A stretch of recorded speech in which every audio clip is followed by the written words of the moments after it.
Assalamualaikum warahmatullahi wabarakatuh.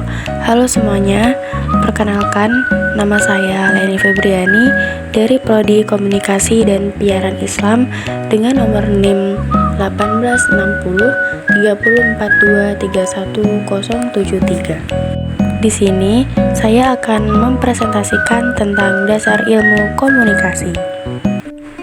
Yang pertama ada komponen komunikasi. Komponen komunikasi itu sendiri terbagi menjadi 6. Yang pertama, pengirim pesan atau komunikator. Yang kedua, penerima pesan atau komunikan. Yang ketiga, saluran atau channel. Yang keempat, pesan atau message. Yang kelima, umpan balik atau feedback. Dan yang terakhir adalah konteks. Selanjutnya ada proses komunikasi. Proses komunikasi itu sendiri terbagi menjadi 4. Yang pertama, decoding. Decoding adalah proses pemaknaan pesan melalui kode-kode tertentu. Proses ini melibatkan penerima pesan yang harus menguraikan kode atau simbol. Selanjutnya yang kedua ada feedback. Sebuah informasi yang diterima sebagai hasil respon terhadap informasi yang telah dikirimkan sebelumnya. Kemudian yang ketiga ada kodifikasi, proses pemilihan dan penormaan kode bahasa yang akan difungsikan di masyarakat sebagai acuan bahasa baku. Dan yang terakhir ada transmisi, proses pengiriman data atau pesan dari satu sumber ke penerima. Baik, selanjutnya ada fungsi komunikasi. Fungsi komunikasi terbagi menjadi 4. Yang pertama ekspresif, yaitu fungsi komunikasi sebagai komunikasi ekspresif tidak semata-mata bertujuan untuk memengaruhi orang lain, namun juga dapat dijadikan sarana penyampaian perasaan atau emosi. Yang kedua ada ritual. Fungsi komunikasi ini berarti banyak dinyatakan dalam penggunaan kata-kata serta perilaku simbolik. Kemudian yang ketiga ada sosial. Sosial adalah komunikasi penting dalam membangun konsep diri, aktualisasi diri, kelangsungan hidup, memperoleh kebahagiaan, menghindari tekanan dan ketegangan, serta memupuk kehidupan hubungan dengan orang lain. Kemudian yang terakhir ada instrumental, komunikasi yang berfungsi untuk memberitahukan atau menerangkan dan mengandung muatan persuasif. Selanjutnya ada prinsip komunikasi yang terbagi menjadi 8.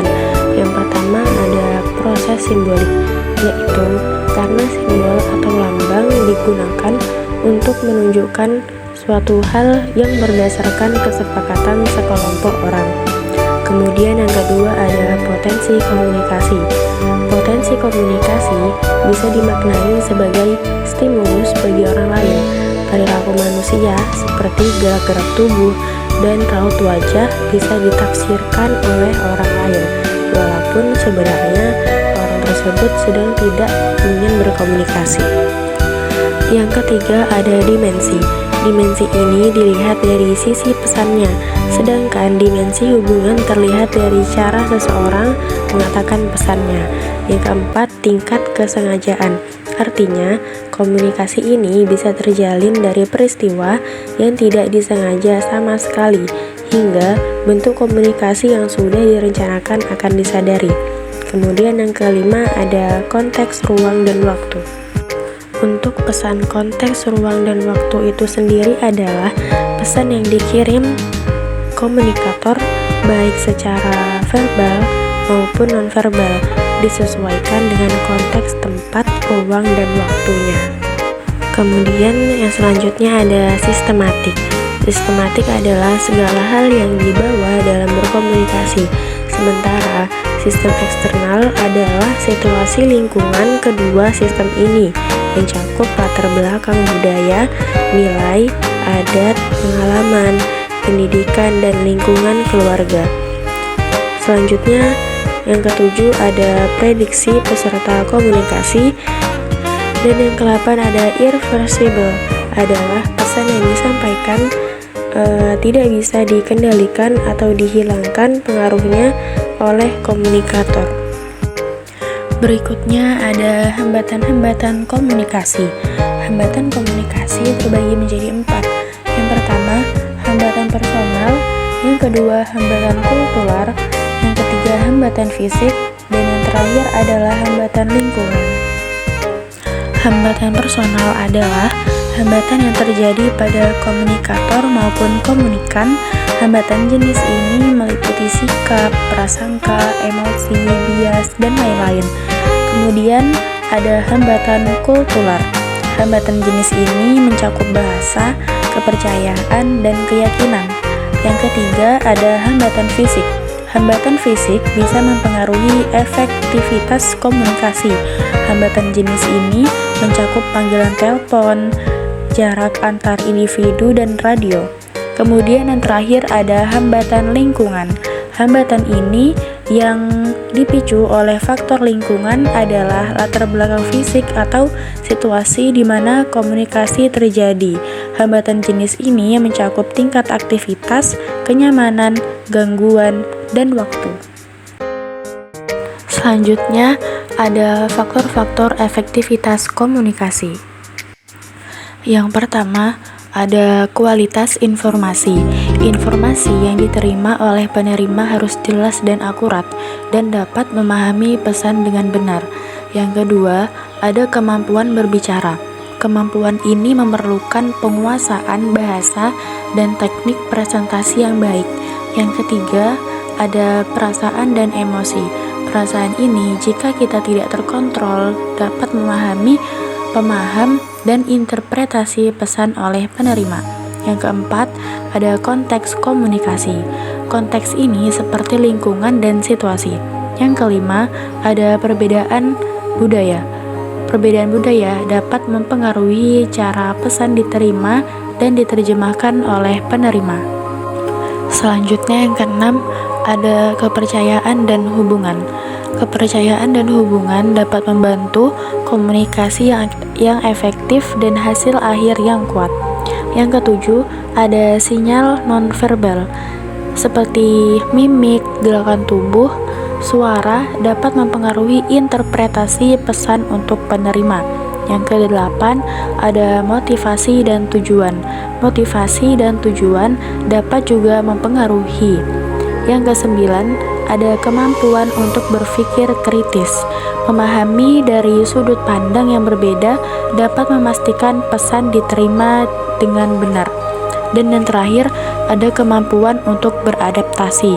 Kemampuan untuk beradaptasi ini menyesuaikan gaya komunikasi sesuai dengan situasi. Kemudian ada definisi persepsi. Definisi persepsi adalah pengalaman tentang objek, peristiwa, atau hubungan-hubungan yang diperoleh dengan menyimpulkan informasi dan menafsirkan pesan. Yang kedua, ada persepsi sosial. Persepsi sosial adalah suatu proses seseorang untuk mengetahui, menginterpretasikan, dan mengevaluasi orang lain yang dipersepsi. Kemudian yang ketiga ada faktor-faktor persepsi, dibagi menjadi 5. Yang pertama, latar belakang pengalaman. Yang kedua, latar belakang budaya. Yang ketiga, latar belakang psikologis. Yang keempat, latar belakang nilai, keyakinan, dan harapan. Dan yang terakhir ada kondisi faktual alat-alat panca indera. Dan yang terakhir ada kegagalan persepsi. Kegagalan persepsi dapat terjadi ketika penonton tidak menentukan simbol-simbol yang dikenalnya melalui apa yang ditampilkan di layar televisi. Berikutnya ada komunikasi verbal. Komunikasi verbal secara umum adalah komunikasi yang berbentuk lisan ataupun tulisan. Contohnya dalam penggunaan kata-kata. Kemudian ada fungsi bahasa dalam kehidupan manusia. Fungsi ini untuk menyampaikan ide, keinginan, perasaan, dan pengalamannya kepada orang lain. Selanjutnya ada komunikasi high context dan low context.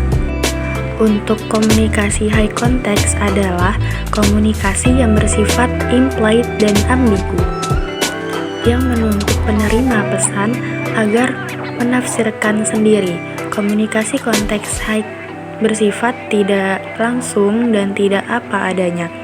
Kemudian ada komunikasi low context.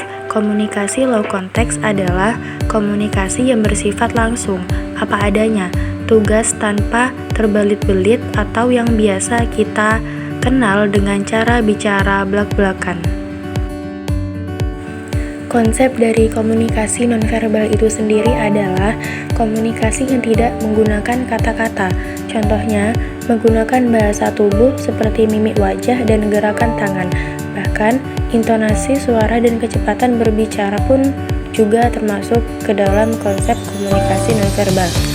Kemudian yang kedua ada bentuk-bentuk komunikasi nonverbal.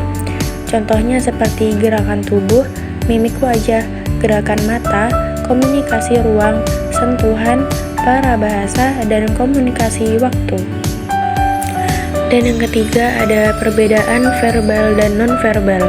Komunikasi verbal adalah yang berbentuk lisan ataupun tulisan, sedangkan komunikasi nonverbal adalah komunikasi yang tidak menggunakan kata-kata. Dan yang terakhir ada fungsi komunikasi nonverbal.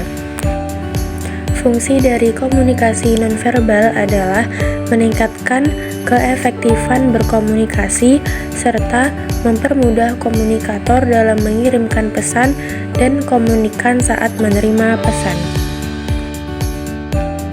Mungkin itu saja yang dapat saya sampaikan, kurang lebihnya mohon dimaafkan. Terima kasih. Wassalamualaikum warahmatullahi wabarakatuh.